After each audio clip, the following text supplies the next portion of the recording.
గత సీఎం కేసీఆర్ హయాంలో ప్రతిపక్ష నేతలు ప్రముఖుల ఫోన్ల ట్యాపింగ్ జరగడంపై విచారణ ఊపందుకుంది. దీన్ని నిర్ధారించుకున్న కాంగ్రెస్ ప్రభుత్వం ఈ వ్యవహారంలో కీలక పాత్ర పోషించిన special intelligence branch DSP Duggyala Praneeth రావును సస్పెండ్ చేసింది. అయితే ఈ వ్యవహారం ఏపీలోనూ కలకలం రేపింది. ముఖ్యంగా రాష్ట్ర పోలీసులు ఫోన్ ట్యాపింగ్ అంటేనే వణుకుతున్న పరిస్థితి కనిపిస్తుంది.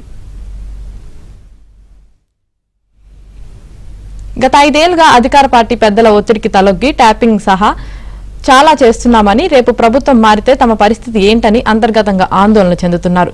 అయ్యిందేదో అయిపోయింది. వారం రోజుల్లో ఎన్నికల కోడ్ రానుంది. బీజేపీ మద్దతుతో ప్రతిపక్షం ముందుకు వెళ్తుంది. లేనిపోని ఇబ్బందులు మనకెందుకు అంటూ ప్రైవేటు సంభాషణలో ఏపీ పోలీసులు మాట్లాడుకుంటున్నారు. మరికొందరు మేము ఎలాగో మునిగాం, ప్రభుత్వం మారితే కష్టాలు ఎలాగూ తప్పవు, అయినా చేయగలిగింది లేదు అని ఆందోళన వ్యక్తం చేస్తున్నారు. తెలుగు రాష్ట్రాల్లో ఎన్నికల ముందు హాట్ టాపిక్ గా మారిన ఫోన్ ట్యాపింగ్ వ్యవహారం పోలీసులను కలవరపెడుతుండటం గమనార్హం.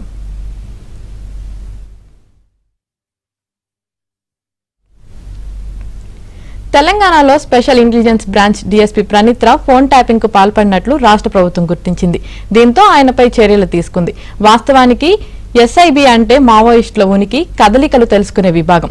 అధునాతన టెక్నాలజీ వినియోగించి మావోయిస్టు సానుభూతి పరులు ఫోన్ ట్యాపింగ్ చేసే అధికారం వీరికి ఉంటుంది. కానీ గతేడాది జరిగిన తెలంగాణ అసెంబ్లీ ఎన్నికలకు ముందు డీఎస్పీ ప్రణీత్ రావు అధికార పార్టీ బీఆర్ఎస్ ఆదేశాలతో ప్రతిపక్షాలు, ప్రజా సంఘాలు, పాత్రికేయుల ఫోన్లు కూడా రికార్డు చేయించారు.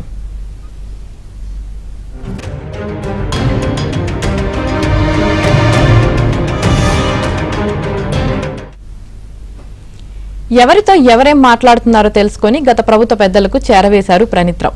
ఇలా తమకు మేలు చేసిన ప్రణీత్ రావును కేసీఆర్ ప్రభుత్వం జాగ్రత్తగా చూసుకుంది. ఎస్ఓటీ అధిపతిగా నియమిస్తే ప్రత్యేక ప్రాధాన్యత కల్పించింది. అయితే మొన్నటి ఎన్నికల్లో కేసీఆర్ కు ఎదురుదెబ్బ తగిలింది. రేవంత్ రెడ్డి నేతృత్వంలో కాంగ్రెస్ ప్రభుత్వం ఏర్పడింది. దీంతో ట్యాపింగ్ పాపాలు బయటకు వస్తున్నాయని భావించిన ప్రణీత్ రావు ఇంటెలిజెన్స్ కార్యాలయానికి వచ్చి ఎస్ఓటీ రూమ్ లో తాను రికార్డు చేసినవన్నీ ధ్వంసం చేశారు.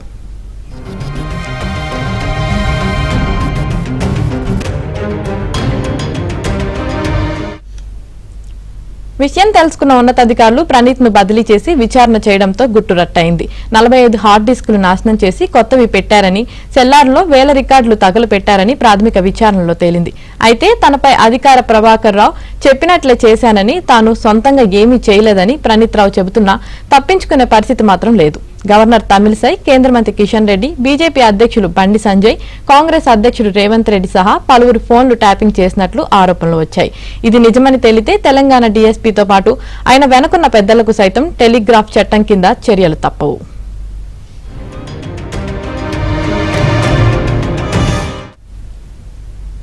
ఏపీలో బీజేపీ, టీడీపీ, జనసేన కూటమిగా జట్టు కట్టడంతో వైసీపీ ఓటమి ఖరారైందనే వాదన బలంగా వినిపిస్తుంది. ఎప్పుడైతే ఢిల్లీ బీజేపీ పెద్దల నుంచి పొత్తు ప్రకటన అధికారికంగా వచ్చిందో అప్పటి నుంచి పోలీసు అధికారుల్లో మార్పు వచ్చేసింది. ఓడిపోయే నాయకుడి కోసం ఏదో చేసి చిక్కుపోవడం కన్నా పూర్తిగా దూరంగా ఉంటే మంచిదనే నిర్ణయానికి వచ్చేశారు.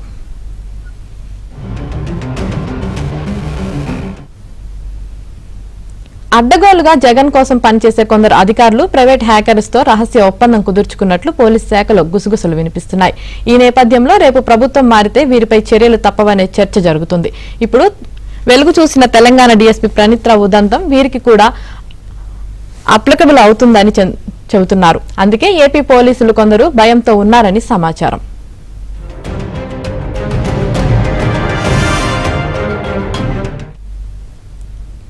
నెల్లూరు రూరల్ ఎమ్మెల్యే కోటంరెడ్డి శ్రీధర్ రెడ్డికి గతేడాది కింద నిఘా విభాగం నుంచి అధిపతి పిఎస్ఆర్ ఆంజనేయుల నుంచి ఒక వాయిస్ మెసేజ్ వచ్చింది.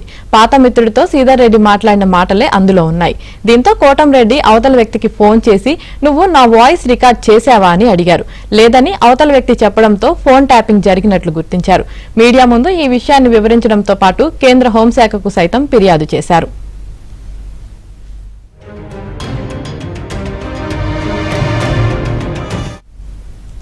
వైసీపీ రెబెల్ ఎంపీ రఘురామకృష్ణంరాజు తన ఫోన్ ట్యాపింగ్ చేస్తున్నారంటూ ఇద్దరు సీనియర్ ఐపీఎస్ అధికారులపై లోక్సభ స్పీకర్ ఓం బిర్లాకు 2022 డిసెంబర్లో ఫిర్యాదు చేశారు.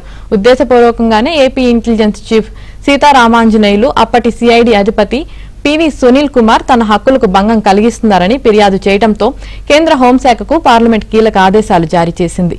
ఇలా ప్రతిపక్ష నాయకులు, ప్రజా సంఘాలు, పాత్రికేయుల ఫోన్లు కూడా రాష్ట్రంలో ట్యాపింగ్ జరుగుతున్నట్లు పలుమార్లు ఆరోపణలు వచ్చాయి.